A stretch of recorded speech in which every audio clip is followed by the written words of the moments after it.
Good morning. Rained most of the night. I don't know how that affects the water levels around this part of the country, but we're going to find out real soon. Just had my stroop waffles and I'm ready for battle. I've only done about a half mile, but I found another dry patch, so I think I'm going to try some more breakfast and let it get a little lighter out. I've not seen a gator on this whole trip, and I think you'd be hard pressed to find one, but I did hear one croaking this morning, so I know it's around here.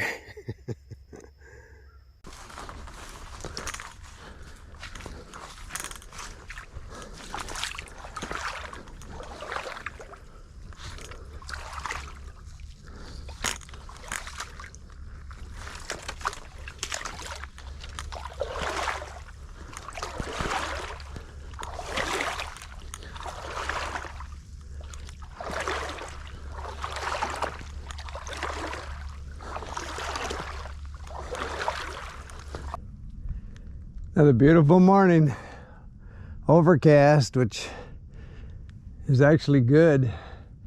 Yesterday it was nice cool hiking because we had a pretty strong wind and it was overcast. If it's clear out here and sunny and hot, could be a lot more brutal, I'm sure. I guess some people must hike this in the summer, but I think this time of the year is perfect. That's why most people start in January. The water levels are probably different for everybody coming through here. They're calling this a wet, dry season, but really mid-thigh is as high as I've been, and most of it's probably on average mid-calf. The hardest part is the silt. Sucky mud. So this Ivy camp has quite a bit of tent space. You could fit a lot of tents in here. Nice and dry. Nice stop. So most of the information on Far Out is pretty old, so I don't know if I've got 3.5 miles of walking in water still to 75, or if it's going to dry up. After that rain last night, I'm guessing it's going to be wet or muddy or both.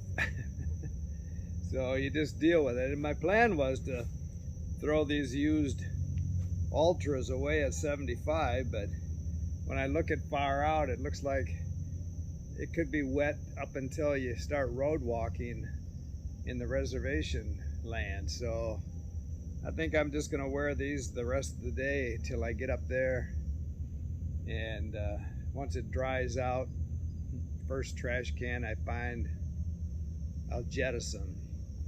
That'll give me more room in my pack, because the whole bottom of my pack here is another pair of these same boots, 3.5 Ultra Lone Peak mids.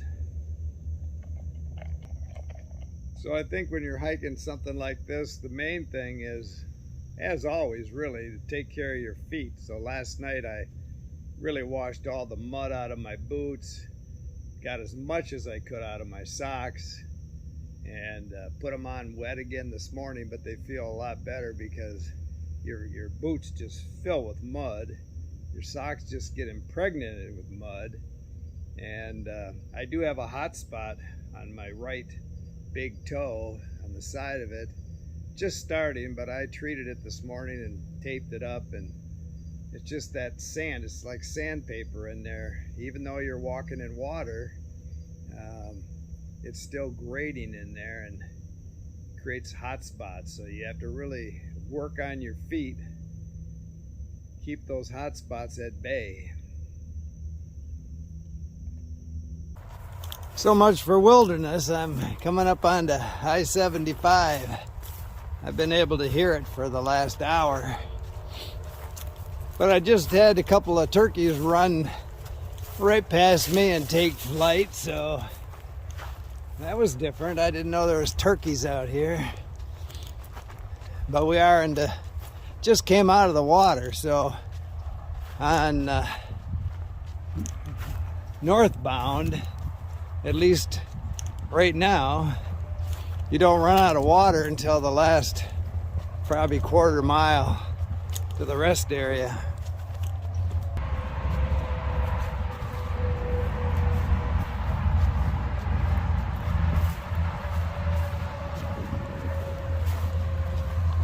We've arrived alive.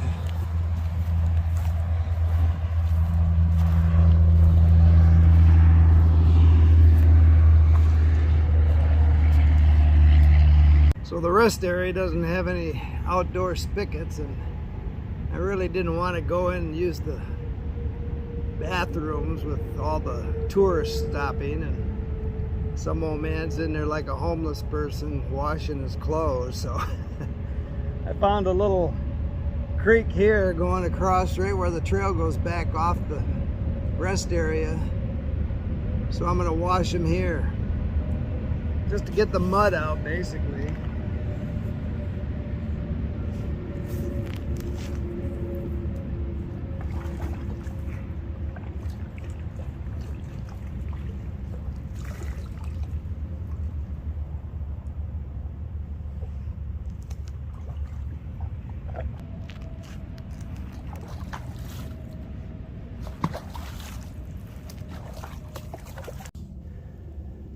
So this is my first gator. He's just along the road after the rest area. This is more gator habitat than the 30 miles of swamp we just came through. Almost 75 years old, and I just saw my first panther. And there's a canal on his side, so I think he has to come out again. I get some video of him. I've been waiting for this guy for 75 years.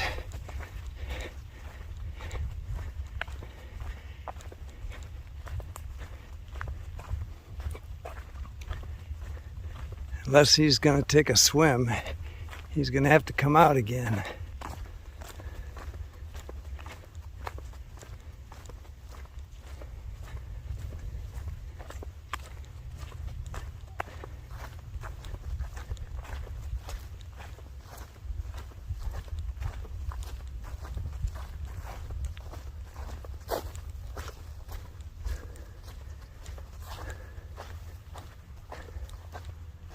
He's right in here. Of course, he could jump that. He's a big boy.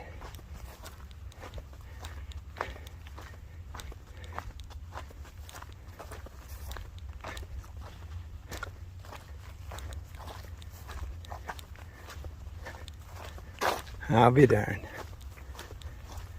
That was so cool.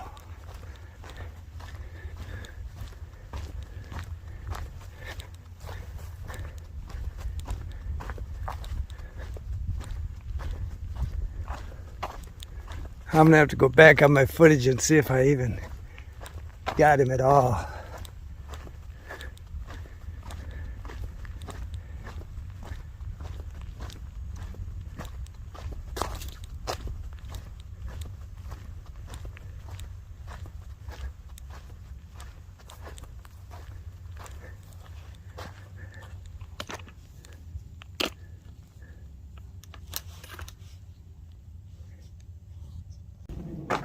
So that was pretty exciting. I don't know if he saw me or not, but he came out of vegetation like this out onto the road. Then I know he saw me, and he started up the road in front of me. So I only got to look at his face when he looked at me when he jumped out on the road. And then I was pulling my phone out, which I carry right here in the waistband, and turning the camera on, and he went back into the weeds a couple of times, but he bounced back out, and I thought, well, maybe he doesn't want to jump that canal, or I'm sure these panthers can deal with water because that's all that's out here. Anyway, he didn't come out for any video, but it was major cool. He looked real healthy, looked like muscle, blood, and bone wrapped in beautiful dark brown fur, and I'm just glad he let me have a look at him. In Florida, you eat whatever doesn't eat you first. This guy learned that the hard way. I wouldn't mind jumping in there and laying next to him. It's pretty hot today. It's really my first day of sun. It's been overcast and rained both nights I was coming through the swamp. But he doesn't look like he's wanting any company. Kind of early to stop. It's only 2. I'm at Noble's Camp, which is just a few miles north of where you cross I-75. Little pond here to get water. But it's about 2.5 miles to the reservation. And I thought I would just go another 2.5 miles and camp at the gate. Can't camp on the reservation. From here it'd be a 22-mile hike tomorrow, which is doable. I think it's mostly road walking, but I'd like to stop for a burger. I heard the swamp, whatever place, is open for meals now. And then there's another little store I think you can get a burger. But anyway, a couple meal opportunities tomorrow I'd like to take advantage of. And I just set everything up here to dry out from last night's rain and the swamp. So I guess tonight I'll do a recap of crossing the Big Cypress, which to me will probably be a high point of this trail. Very interesting. Really enjoyed it. Not a cakewalk. Very slow. You know, this is 35.7 right here, and this is my 3rd day, so I'm going to be under 40 miles for 3 days. But again, you're walking through water from mid-calf to mid-thigh and mud, so it makes sense. Anyway, talk to you later.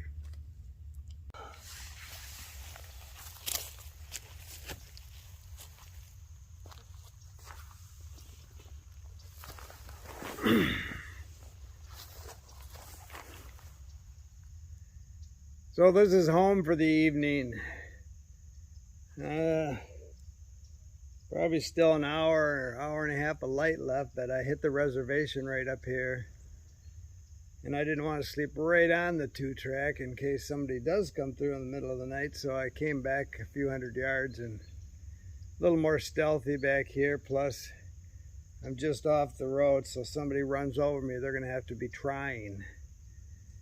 And I got a swamp on each side. I saw another place back here that looked pretty nice, but it had a game trail through it, and that might be a gator game trail. So I didn't want to block his passage, so I came down here. This looks pretty nice. Anyway, getting up here to the gate will make it a lot less mileage to get through the reservation. I don't plan on stopping at the church unless something drastic changes tomorrow. You can get a shower there, but I'm just going to be walking to Clewiston, where I'm just going to be smelly all over again. So I'll probably get a room up there and really get the swamp off me. And that's probably, I got a resupply box there. Anyway, I thought I'd go over the first 40 miles of the trips, mostly about the Big Cypress Swamp. So it's actually pretty sterile. I mean, I don't know if it's, you know, it's old Florida, probably had a lot more wildlife in there, but I only saw 2 water moccasins, period. And you know, when you start the trail, you start at the Oasis Visitor Center. You'll see all your wildlife there. I mean, there's gators, snakes, fish, turtles, everything's in that canal. And, you know, basically, I think you'd be hard-pressed to find a gator in that shallow water in the Cypress. Not that they're not out there. I'm not saying that. I'm just saying they're probably pretty stealthy out there. I don't know what they're eating, because I didn't see any turtles. So when you cross 75 and start up the canal road to bring you up here, all of a sudden you start seeing habitat that, you know, brings in gators, and you'll see dozens of pretty large gators in the first few miles of that road. And first you'll see a lot of great big turtles, which is probably what attracts them. You know, that's their food source, a main part of it, I bet. In the oasis, I took a picture of some gar, maybe, I don't know what type of fish, large fish. I'm sure that's what those gators are feeding on besides turtle. But you got to have the habitat for it, and I don't know if these Burmese python, they say they could have 100,000 of them out there. You're not going to see one, and if you do, he's going to be slithering the other way. But you know, maybe that's why it's so sterile. Maybe I know I've read where they've taken most of the mammals out of the ecosystem down there. So the snakes probably left too once they ate themselves out of house and home. They're probably in Naples and Miami where they can get chihuahuas and schnauzers and tabby cats and the occasional pit bull. But anyway, it's a beautiful hike through there. You just have to deal with the water. I would say it's always different depending on what time of the year you go through and what year you go through. Again, they were calling this a wet dry season, and the first half, so I did 16.5 miles the first day. It was shallower, a lot more pine islands, so you made better time. And the next day I thought I would just come out, but it didn't happen that way. So the last half is much deeper, much muddier, and much slower for me. But I was just taking my time, really. And I came out about 11 o'clock today, the third day. And again, it's just a beautiful hike through there. You see a million birds, but you're not going to see a lot of other things unless you do it quite often. And you know, you're lucky. It's like seeing that panther this morning. I've been looking for one for years, and this was my day. He just jumped out of the woods in front of me and started down the trail. So you just have to keep throwing the dice and see what you see. But anybody that's fearful of doing the Florida Trail because of that stretch, that's probably going to be the highlight of your whole hike. And you just have to, you know, have the stamina in the northern part to do some long stretches. Long being not mileage wise, but time wise, because it's, you know, deeper water, and there's no place to sit down. So you got to get from Pine Island to Pine Island. But it's really not, you know, just take your time, and you don't have to kill it. You could take a week going through there. Put it on your to-do list. It's a beautiful place. Keep smiling. Throwing this pair of boots away as soon as I find a can to put them in. Got nice new dry ones, dry socks. I'm a happy camper.